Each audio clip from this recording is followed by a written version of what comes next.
Hello दोस्तों, कैसे हो आप सभी लोग। मैं जितेंद्र आपके अपने यूट्यूब चैनल तैयारी प्लस में आप सभी का बहुत बहुत स्वागत करता हूं। दोस्तों, ये जो यूथ कंपटीशन टाइम्स की आरआरबी की बुक है मैथ्स की, उसका दोस्तों हम लोग कंप्लीट सॉल्यूशन पढ़ रहे हैं ग्रुप डी एग्जाम के लिए। दोस्तों, इसमें से आपके इतने चैप्टर दिए गए हैं, ये सभी चैप्टर मैं आपको एक एक करके बताऊंगा। दोस्तों, अभी हम लोगों का परसेंटेज चल रहा है, यानी कि हम लोग प्रतिशत पढ़ रहे हैं। अब इसके बाद अगला चैप्टर आपको बताना है कि आपको कौन सा चैप्टर पढ़ना है। जो चैप्टर आपको इनमें से सबसे कठिन लग रहा हो, आप उस चैप्टर को कमेंट बॉक्स में लिख करके सब लोग बताइए, और वो चैप्टर मैं आपको सबसे पहले कराऊंगा। और दोस्तों, उस चैप्टर को इतना आपको आसान तरीके से सिखा दूंगा कि आपने कभी सोचा भी नहीं होगा कि वो चैप्टर इतना आसान भी हो सकता है आपके लिए। तो बस दोस्तों, आपको मेरे साथ बने रहना है, बाकी आप सब कुछ मुझ पर छोड़ दीजिए। आपकी जो भी प्रॉब्लम है आप सब कुछ कमेंट बॉक्स में लिखिए, आपकी सारी समस्याओं का समाधान निकाला जाएगा।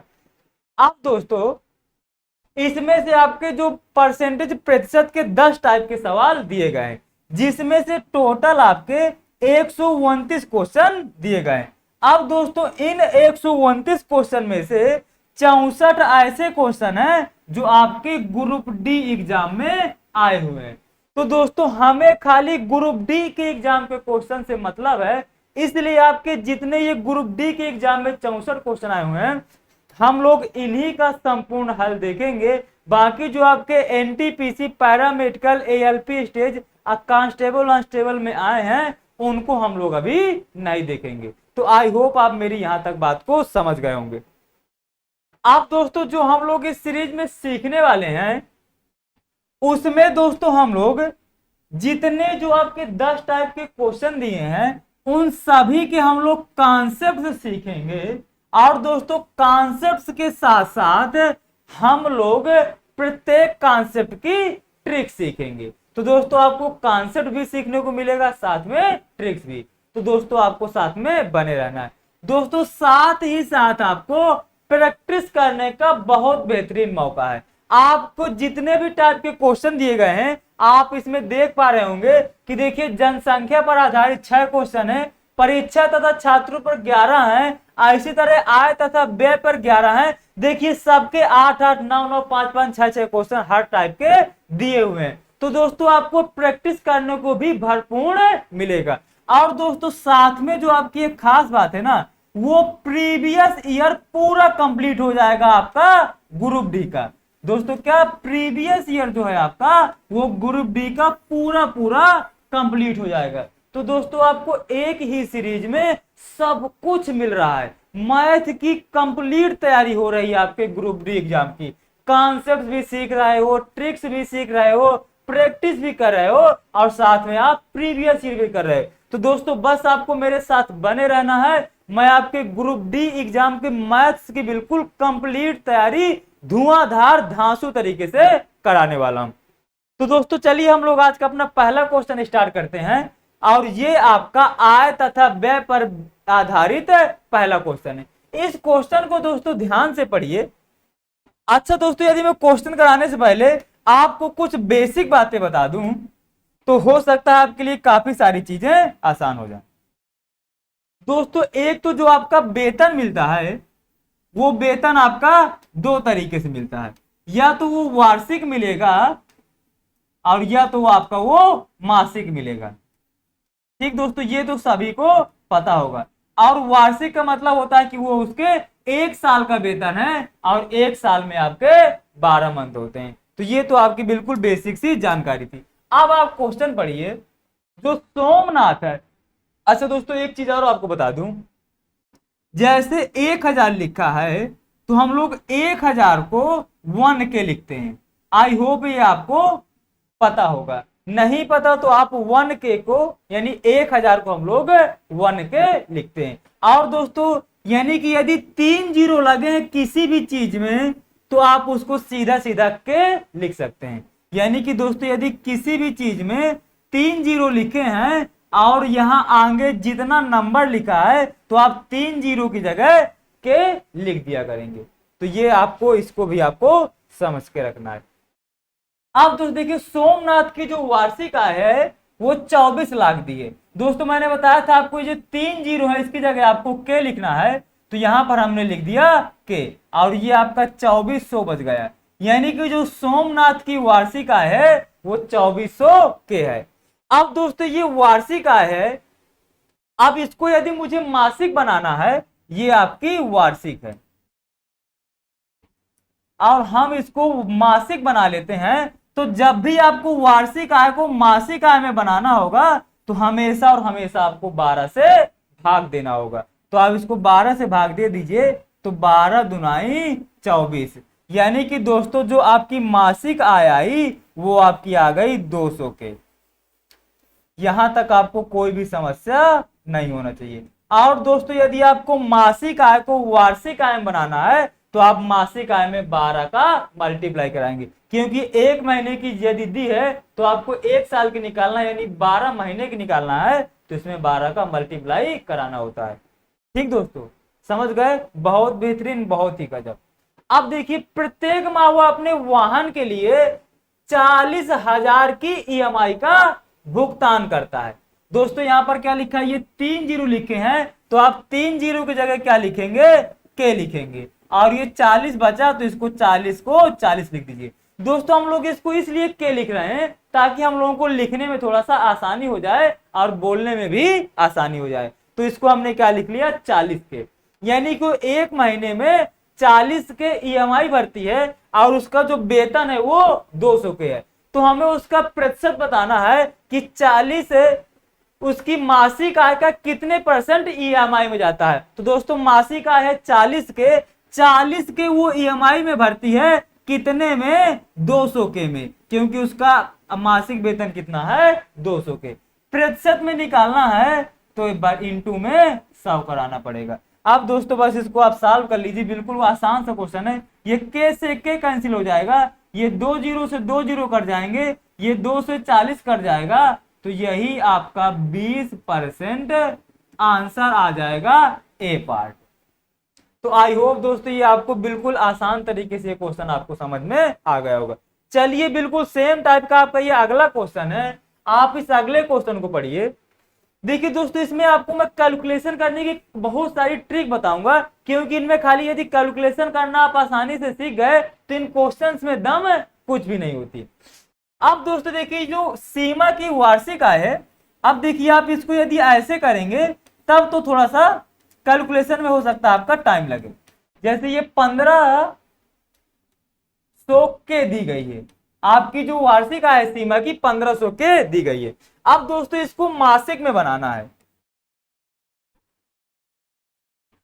अब इसको मासिक में बनाना है। तो दोस्तों आप फिर से इसमें 12 से भाग दे दीजिए, कोई दिक्कत नहीं है। तो ये 12 एकम 12 आएगा, 3 बचेगा, जीरो को उतार लेंगे तो ये 12 दुनाई 24 आएगा, 6 बचेगा, जीरो को उतार लेंगे तो 12 पंचे 60, यानी कि आपकी जो मासिक वेतन आ जाएगा वो 125 के 125 के हो जाएगा। अब दोस्तों मासिक वेतन आपका 125 के आ चुका है।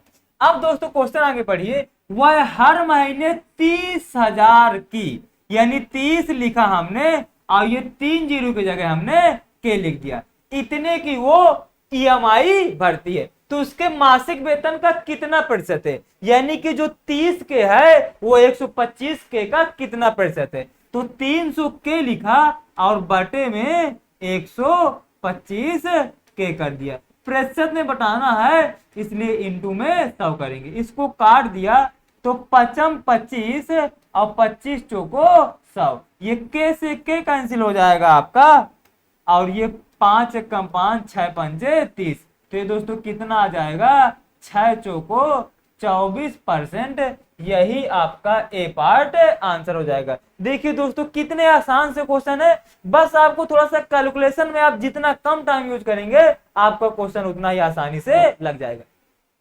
अब यदि दोस्तों मैं इस क्वेश्चन को होता तो मैं इसमें एक भी पेन नहीं यूज करता और इसका मैं आंसर बता देता, क्योंकि दोस्तों एक महीने की जो ईएमआई है वो 30 के है। और दोस्तों देखिए ये 15 लाख लिखा है, यदि 1 लाख की, यदि 1 महीने में उसकी 1 लाख सैलरी होती तो कितनी हो जाती, उसकी सैलरी 12 लाख होती। यानी कि 1 महीने की यदि आप 1 लाख मान रहे हैं तो अभी उसकी कितनी ज्यादा बच गई, 30, यानी कि 3 लाख बच गई, क्योंकि टोटल सैलरी थी 15। तो दोस्तों 3 लाख को आप 12 से आप भाग दे लीजिए, तो 3 लाख का 12 से भाग देना बिल्कुल आसान है, यानी कि 25,000। यानी कि 1 लाख, यदि उसकी 12 लाख सैलरी होती तो 1 लाख मिलती, और यदि उसकी और 3 लाख और उसकी सैलरी जुड़ गई तो यानी हर महीने उसका 25,000 और मिलने लगे, यानी कि उसको सैलरी 125 मिलने लगी। तो 30/125 कर देना था, इंटू 100 करा देते, बस आपका आंसर आ जाना था। चलिए अगला क्वेश्चन देखिए आप। अगला क्वेश्चन आपका ये रहा। अब देखिए ये भी दोस्तों बिल्कुल सेम टाइप का क्वेश्चन है, और इस क्वेश्चन को आप बिल्कुल आसानी से बताइएगा। आप उसके पहले ये 40 नंबर देख लीजिए। हाँ, अब दोस्तों इस क्वेश्चन को आप बिल्कुल आसानी से पढ़िए। दोस्तों इसी से रिलेटेड एक क्वेश्चन आपका और दिया है, शायद 44 या 45 नंबर पर। यदि मैं 44 नंबर देखूं, ये 45, हाँ दोस्तों ये 45 नंबर भी आपका सेम क्वेश्चन है। 44 नंबर आप देख लीजिए। हाँ, ये 44 को आप बाद में करिएगा, पहले आप 45 नंबर करिए। 45 नंबर दोस्तों क्वेश्चन करिए। नाथन की जो वार्षिक आय है वो 15 लाख है। तो अब दोस्तों देखो, हमने पिछले क्वेश्चन में 15 लाख यूज किया था, तो मासिक कितनी आई थी, 1,25,000, यानी कि 125 के। अब दोस्तों वो जो ईएमआई भरता है वो कितनी भरता है, 40 के भरता है, 40 के भरता है। अब आपको प्रतिशत बताना, उसके मासिक वेतन का कितना प्रतिशत ईएमआई में जाता है, तो आप इसमें 125 के इंटू 100 करा दीजिए, इसको काट दीजिए, तो 25 पंचे 125, 25 चौको 100, के से के गया, और 8 पंच 40, 8 चौको 32%। यही आपका बी पार्ट आंसर आ चुका है। तो दोस्तों हमने अभी तक 3 क्वेश्चन कर लिए, 35 कर लिया, 37 कर लिया, 45 कर लिया। अब आप चलिए क्वेश्चन नंबर 41 पर। क्वेश्चन नंबर 41 दोस्तों ध्यान से पढ़िए, और ये देखिए बिल्कुल आसान सा क्वेश्चन है। इस क्वेश्चन में भी कोई दम नहीं है, आप इस क्वेश्चन को बिल्कुल आसानी से बता सकते हैं। कैसे, देखिए दोस्तों, जो औसतन प्रमोद अपनी कार में पेट्रोल भराने के लिए अपने मासिक वेतन का 10% उपयोग करता है। दोस्तों यदि किसी का जो मासिक वेतन होता है, यदि कोई भी आपसे परसेंटेज में पूछे तो परसेंटेज में हमेशा क्या होती है, 100%। कोई भी चीज दोस्तों, दुनिया की कोई भी चीज हो, वो अपने आप का 100% होती है। जैसे मैं बोलूं कि ये आपका पर्स है, और इस आपके पर्स में 500 रुपए है, तो ये दोस्तों आपके लिए खुद के पैसे जो है 500 है, ये 100% है। यदि मेरी पर्स में 1,000 रुपए हैं, तो ये दोस्तों मेरे लिए कितने परसेंट है, 100% है। तो दोस्तों नंबर कुछ भी हो सकता है, लेकिन जो आपकी स्टार्टिंग वैल्यू होती है वो खुद की 100% होती है। तो दोस्तों ये मासिक वेतन उसका कुछ भी रहा हो, लेकिन यदि उसको परसेंटेज में बोलेंगे तो बोलेंगे उसका परसेंटेज में 100% वेतन था। अब दोस्तों वो 10% पेट्रोल के लिए यूज कर लेता है, और शेष 80% घर के काम के लिए यूज कर लेता है, 10% वेतन के लिए यूज कर लेता है। तो दोस्तों उसने 100% पूरा अपना यूज कर लिया, क्योंकि 80 10 90 और 10 100, यानी कि वो जितना उसकी मासिक आय है वो सब पूरा खर्च कर दे रहा है। अब आगे पढ़िए क्वेश्चन में, यदि मासिक आधार पर वह घर के काम पर 24,000 रुपए यूज करता है। दोस्तों घर के काम में वो कितना यूज करता है, 24,000। और दोस्तों मैंने बता रखा है 3 जीरो है, तो आप इसको सीधा सीधा के लिखिएगा, यानी कि 24 के वो घर के खर्च में यूज करता है। और दोस्तों क्वेश्चन में क्या बोल रहा है कि वो से 80% घरेलू खर्च में यूज करता है। परसेंटेज में दोस्तों बोल रहा है कि 80% यूज करता है, और दोस्तों ये जो नंबर में बोल रहा है वो कितना बोल रहा है कि 24,000 यूज करता है। इसका मतलब होगा कि 80% का मान 24 के बराबर है, दोस्तों इसको 24 के ना लिखिए, इसको 1000 ही लिखे रहिए, ताकि आपका कैलकुलेशन में थोड़ा और इजी हो जाएगा, क्योंकि ये 0 से 0 मुझे काटना पड़ेगा, इसलिए आप इसको के मत लिखिए। अब देखिए एक बार दोस्तों आराम से इस क्वेश्चन को और पढ़िएगा।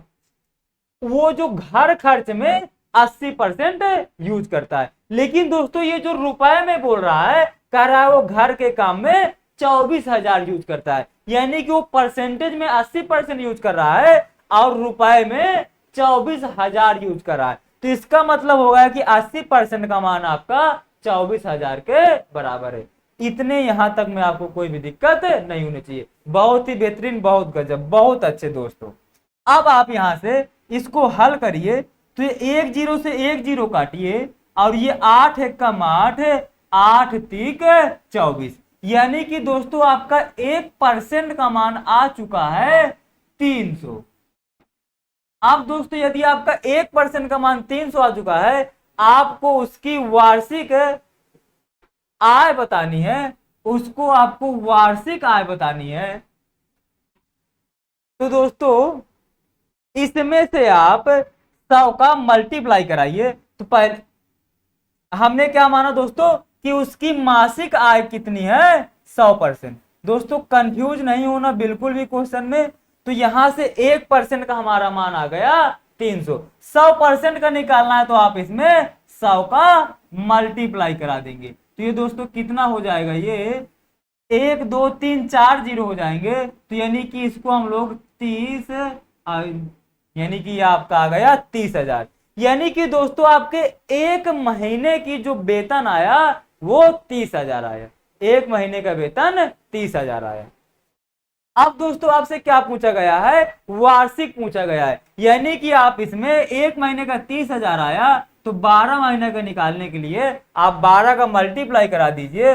तो 12 3 36, यानी कि 360,000, यही आपका ए पार्ट आंसर हो जाएगा। तो आई होप आप इस क्वेश्चन को बहुत बेहतरीन तरीके से सीखे होंगे। चलिए दोस्तों बिल्कुल सेम टाइप का हम लोग एक अगला क्वेश्चन करते हैं, जो है आपका 44 नंबर। हाँ 44 नंबर पढ़िए आप, ये 43 44। देखिए संटी अपने मासिक वेतन का 50% भोजन पर खर्च करता है, 20% किराए पर खर्च करता है। अब दोस्तों जो संटी का मासिक वेतन रहा होगा वो कितना रहा होगा, 100%। इसमें तो आपको कोई भी समस्या नहीं होनी चाहिए। तो ये संटी का जो मासिक वेतन था वो 100% था, यहां तक आपको कोई भी समस्या नहीं आनी चाहिए। अब आप इसको आगे पढ़िए, वो वेतन का जो 50% है वो दोस्तों किस में यूज करता है, वेतन का 50% ये 50% भोजन पे यूज करता है और 20% किराए पे यूज करता है। तो दोस्तों इसका वेतन बच कितना रहा होगा, तो ये 50 20 70% यूज कर ले रहा है, तो इसका वेतन बच कितना रहा होगा, 30%। यहां तक कोई भी समस्या नहीं आनी चाहिए, क्योंकि कुल वेतन था 100%, 50% भोजन पर, 20% खर्च पर, तो 30% बचा रहा होगा। अब आप आगे क्वेश्चन पढ़िए, और कह रहा है बचाता कितना है, 1500। परसेंटेज में 30% बचा रहा है और रुपए में 1500 बचा रहा है। इसका मतलब हो गया कि 30% का मान 1500 के बराबर है।